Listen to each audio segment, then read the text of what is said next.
আসসালামু আলাইকুম। ঢাকা বোর্ডের আমরা উচ্চতর গণিত প্রথম পত্রে এমসিকিউ সলিউশন দেখব এইচএসসি 2025-এর। তো সিট কোড ক নাম্বারটা রয়েছে। তো অন্যান্য সিট কোড যাতে রয়েছে এটার সাথে একটু মিলে নিবে।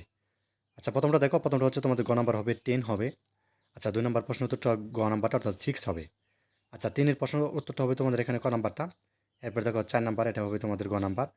5 নাম্বার যা উত্তরটি সেটি হচ্ছে গ নাম্বারটা হবে, ঠিক আছে? 2 এবং 3 এর দুটো মিলে আনসার হবে। আর 6 এর আনসারটা হবে খ নাম্বারটা। এবার তোমাদের 7 এর হচ্ছে গ নাম্বারটা হবে, ঠিক আছে? -√3/1। আচ্ছা, 8 নাম্বারটা উত্তরটা বলে দিচ্ছি, সেটা হচ্ছে খ নাম্বারটা হবে। 9 এর হচ্ছে গ নাম্বারটা, এরপর 10 নাম্বারটা দেখো, এটা হচ্ছে ক নাম্বারটা হবে। আর 11 যেটা রয়েছে সেটা হচ্ছে খ নাম্বারটা হবে। আচ্ছা, 12 নাম্বার যে প্রশ্নটা দেখতে পাচ্ছ এটা হচ্ছে তোমাদের ক নাম্বার আনসারটা হবে। আর 13 হচ্ছে তোমাদের এখানে ক নাম্বারটা এটাও, এবং 14 যেটা রয়েছে এটা হচ্ছে তোমাদের গ নাম্বারটা হবে। আর 15 নাম্বারটা হচ্ছে তোমাদের এখানে খ নাম্বারটা হবে। এরপর দেখো 16 নাম্বার, এটাও খ নাম্বারটা হবে, -5/2 2 হবে আর কি। আচ্ছা, 17 যেটি রয়েছে সেটা হচ্ছে ক নাম্বারটা হবে, এবং 18 নাম্বার যেটি রয়েছে সেটা হচ্ছে তোমাদের এখানে গ নাম্বারটা আনসার হবে, ঠিক আছে?